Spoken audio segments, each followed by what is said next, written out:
Hello. The war for Armageddon is back in the news again, as the 11th edition of Warhammer 40,000 seems set to revisit one of the grimmest, darkest conflicts in the 41st millennium. But that war-torn world did not originate at the 40k tabletop. Instead, it came from a very different school of wargaming history. One that uses a whole lot of cardboard, as many calculations as it does dice rolls, and that is based on dramatic refights of conflicts from real-world history. So how did Armageddon come to be one of the most iconic and classic campaigns in 40k history? I'm Jordan, this is Jordan Sorcery, and for the next 10 minutes, or thereabouts, I'm exploring the origins of Armageddon.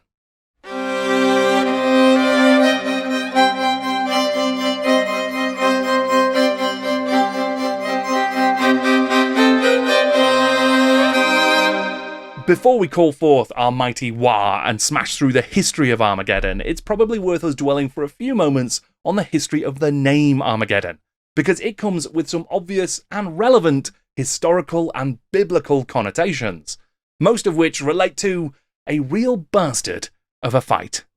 In the New Testament's Book of Revelations, the term Armageddon refers to a prophesied meeting of great armies in the final conflict of the end times, literally the end of the world. The word itself derives from the name of an ancient city and fortification, Megiddo, which stood atop a mountain. The contextual word for mountain in Hebrew is Har, making it Har Megiddo, which was transliterated into Greek and translated with multiple meanings ranging from the Mount of the Assembly to the destruction of their armies. In some biblical readings, it defines the place where the end times occur, and the very battle for the fate of the universe. Ultimately, it ended up entering the English language as the now all too familiar, and not at all on our minds these days, word Armageddon, with a pretty clear meaning of really bad stuff happening.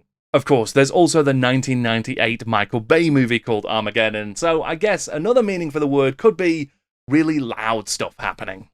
Nowadays, of course, the planet Armageddon is frequently referenced in 40k lore. It is as present and established as planets like Necromunda and Holy Terror.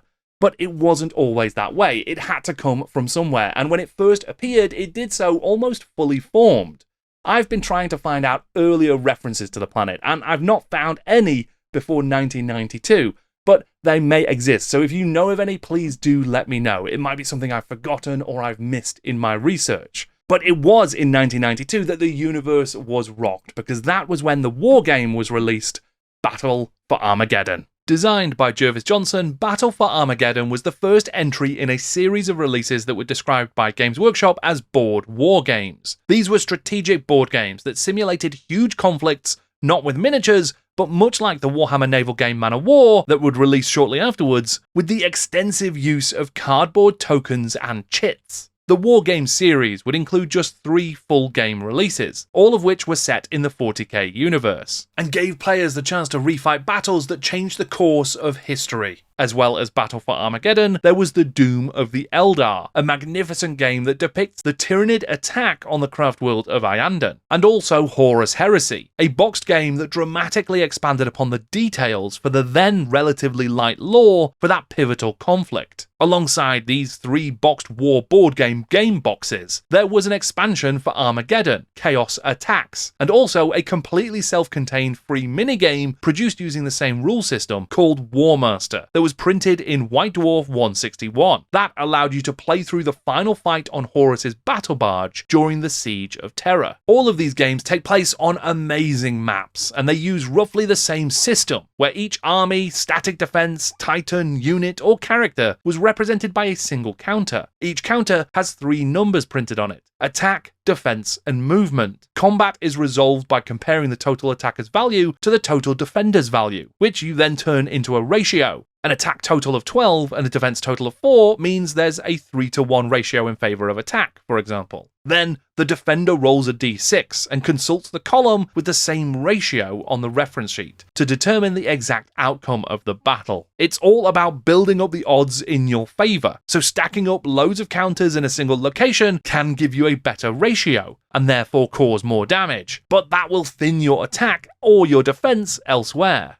In Battle for Armageddon, each player secretly chooses their strategies for the turn ahead, and those determine the order of activations and whether some of your forces can move or fight that turn, and whether you can build or deploy more reinforcements. The entire system is designed to ensure players have to make tough strategic decisions, constantly robbing Perturabo to pay Rabute. In the designer's notes in the game's core rulebook, and later in White Dwarf, Jervis Johnson explained that the game's rules were inspired by his love for historical board wargames, and he also explained that the setting was inspired by real-world history, but he didn't say exactly what history. So I put that question to him directly, and he provided a little more insight into the creation of the game. I've been playing board wargames since I was a teenager, and so getting to design some board wargames for 40k was fun. I think it was Brian Ansell who decided he wanted some games like this in the range, and he and Rick Priestley made it very clear that I wasn't under any circumstances to use hexes on the maps. The games had to use area movement, which they felt was more accessible. I wasn't too perturbed by this, and as I remember, I came up with the idea of basing the first game on the Battle for Armageddon. I decided to base it on the German invasion of Russia in 1941, with the Orcs taking the place of the Germans and the Imperium being the Russians. The starting point for Hades Hive was the epic siege of Leningrad, and the Battle for Hell's Reach was based on the battles for Sevastopol. For the record, Acheron is Moscow, and Tartarus is Stalingrad. I picked different inspirations for the following games. So Horus Heresy was a combination of the parachute drops at Normandy and a siege, while Doom of the Eldar was about naval warfare and amphibious assaults. I found that having the games grounded in something that was real gave me a great foundation to work on, and I could then incorporate things from the 40k background on top of the real-world theme, to make the games feel different and unique. The story for Battle for Armageddon is about the devastating Orc invasion of an Imperial hive world, a global conflict that marked the second war for the planet, the first having come at the hands of invading Chaos forces some 300 years earlier. That first war for Armageddon would actually be the subject of some extra rules and tokens included in White Dwarf 151, which lets you sub out the Orc forces in favour of Angron and his pals, whilst the Imperium defenders are bolstered by Space Wolves and Grey Knights. This historical campaign actually became the only expansion for the game when it was boxed up as Chaos Attack a couple of months later. It may be that Armageddon was referenced somewhere else in the history of Warhammer before the game was released, but it was with Battle for Armageddon that the planet became firmly established in 40k's lore, and it would be revisited many times since. And it would also intertwine its story with two of the most iconic characters in the 41st millennium. The legendary Commissar whose grit and determination would define the conflict on Armageddon, Yarrick is described as an inspiring, experienced old man, who is inconveniently only about 8 days away from retirement when the Orcs invade in massive numbers. Alas, poor Yarrick might not be the true hero of Armageddon, because there is a character who predates the world and who has become so immensely popular that we've seen him again and again. I speak, of course, of Warlord Ghazghkull Thraka.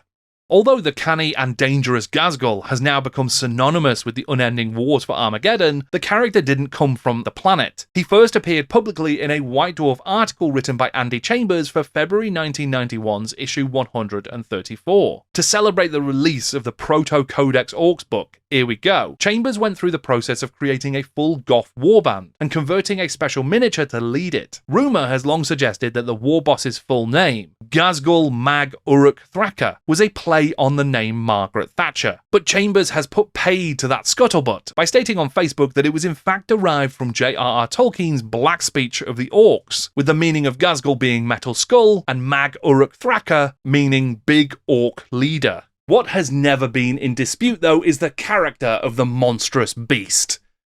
Ghazghkull, I mean. Ghazghkull became a Goth with a mission after losing 30% of his skull to a bolter shell coming the other way. Now Ghazghkull intends to lead his warband to war again and spread his reputation even further. He doesn't care who they fight, just as long as they win and get lots of booty. With Battle for Armageddon, Ghazghkull's brain injury, subsequent psychic powers, and self-aggrandizing crusade remained intact, but he was also reframed as a brilliant strategist, charismatic leader, as far as Orcs go, and as having deep respect for his most challenging enemies, of which Yarrick would absolutely become one. all of those aspects became cornerstones of his character as 40k evolved further. Within a month of the game's release, White Dwarf 152 offered full rules for including Ghazghkull and Yarrick in your games of 40k and Epic Space Marine, and there were even official miniatures released for both. Yarrick was sculpted by Jez Goodwin, and Ghazghkull, with his Gretchen standard bearer, by Kev Adams. Since then, the planet Armageddon has become a byword for calamitous, never-ending conflict in the 40k universe, and it's been revisited many times. In 2000, there was a codex specifically about the Third War for Armageddon, when Ghazghkull returned and Yarrick did too. And there will be a GW Book Club episode all about that codex coming out soon on the Jordan Sorcery Pods channel. Of course, there is so much more history to this planet, to these characters, to the 40k universe that is worth exploring, but I have run out of time. So if you want to see more of this kind of thing, like this video, subscribe to the channel, and consider checking out patreon.com/Jordan Sorcery. You'll get exclusive content, and it is the only way I'm able to keep doing this. So with your help, I can explore even more Warhammer history in the future. Thank you very much for watching. I'm Jordan, and this is Jordan Sorcery.